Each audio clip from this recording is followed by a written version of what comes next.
The government is forcing you to pay for a massive, failed experiment. Right now, over $9 billion of your money, every single year, is being poured into a net zero scheme that's done nothing but send your power bills through the roof and put a stranglehold on this country's economy. They said it would mean cheaper energy. That was the promise. That was the sales pitch. But what did you get?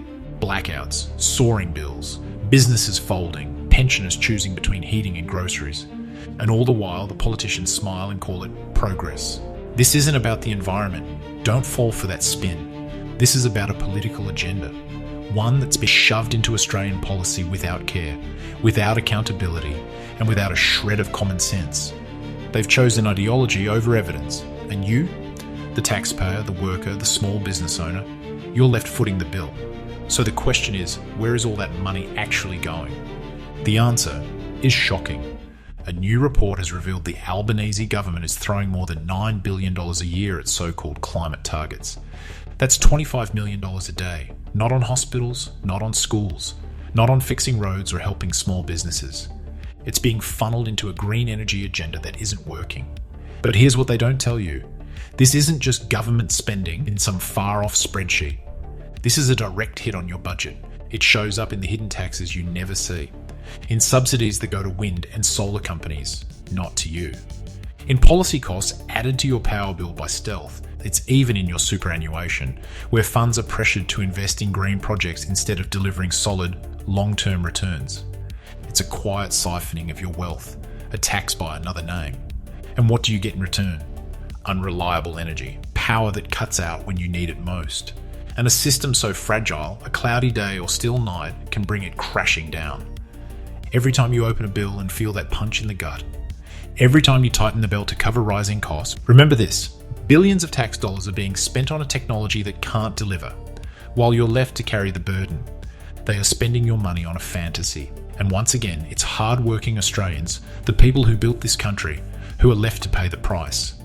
But here's the thing. The financial cost is only half the story, because what this experiment is doing to Australia's national strength is even worse. Before we go any further, if you're tired of being ignored by the people in power and you want honest, no-nonsense coverage that puts everyday Australians first, hit that subscribe button. We're here to speak up for those who've done the hard yards, paid their taxes, and just want a fair go. Now back to what this means for Australia's energy future. American energy expert Robert Bryce recently made a damning observation. He said Australia is acting like an energy weakling.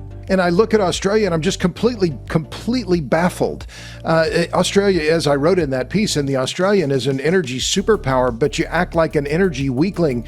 You're an enormous coal producer and exporter. You export 7 times more coal than you use domestically. You sell it to Japan, South Korea, India, China, but you won't burn it, and you're shutting down your coal plants. You have more uranium than any other country on the world. Nearly a third of all the uranium on the planet is in Australia, but you won't build nuclear reactors. Natural gas, you're the world's 3rd largest LNG exporter, and yet you're short gas. You don't have enough pipelines in your own country. I mean, it's just incredible to me. I mean, you export all these energy resources, and yet you're afraid of using them at home. And he's right. Think about that. We are one of the most resource-rich countries in the world. We sit on oceans of coal, vast supplies of natural gas, and the kind of energy independence most nations would kill for. We have what we need right beneath our feet.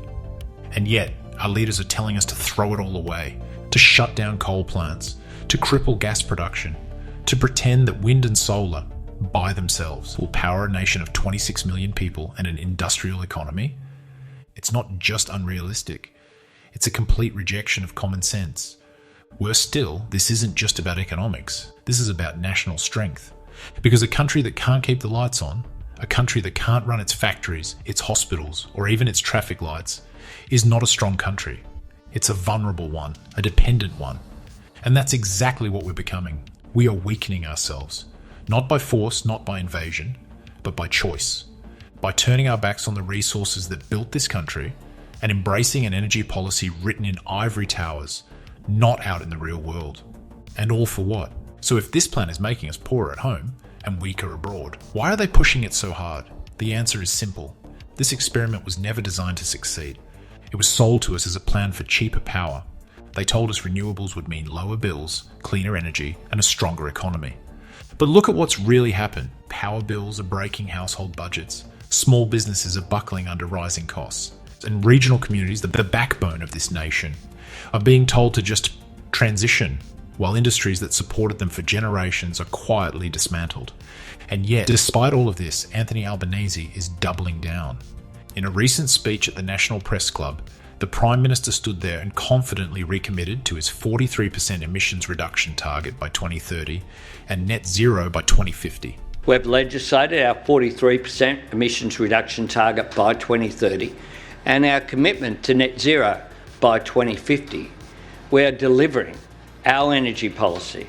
As if none of the damage mattered. No apology, no course correction, just more of the same failed ideology. And what's worse, he called it part of his grand vision for Australia's future.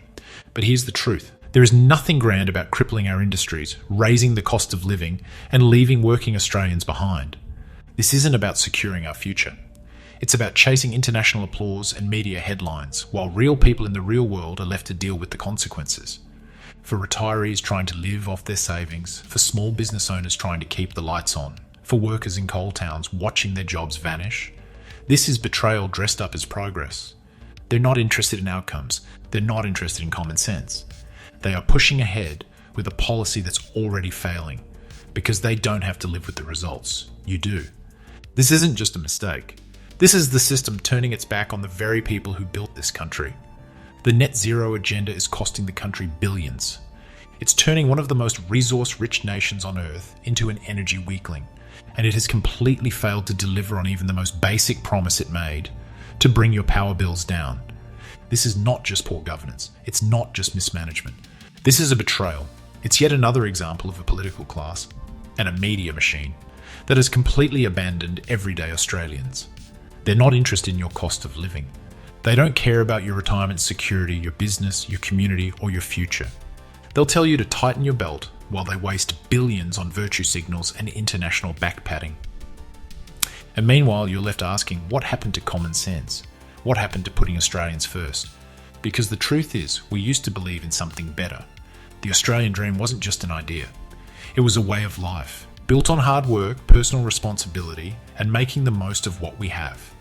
We didn't apologise for our strengths. We used them. We didn't punish success. We celebrated it.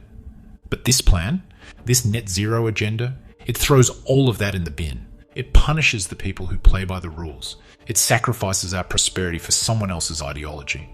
And it's slowly grinding down the very foundation of what made this country great. And while they distract you with buzzwords and blame shifting, there's another quiet betrayal happening right now, one that's stealing your wealth without you even noticing. Click the video right here on screen, and I'll show you how this stealth tax works, why the government won't fix it, and how it's become one of the biggest threats to your financial future.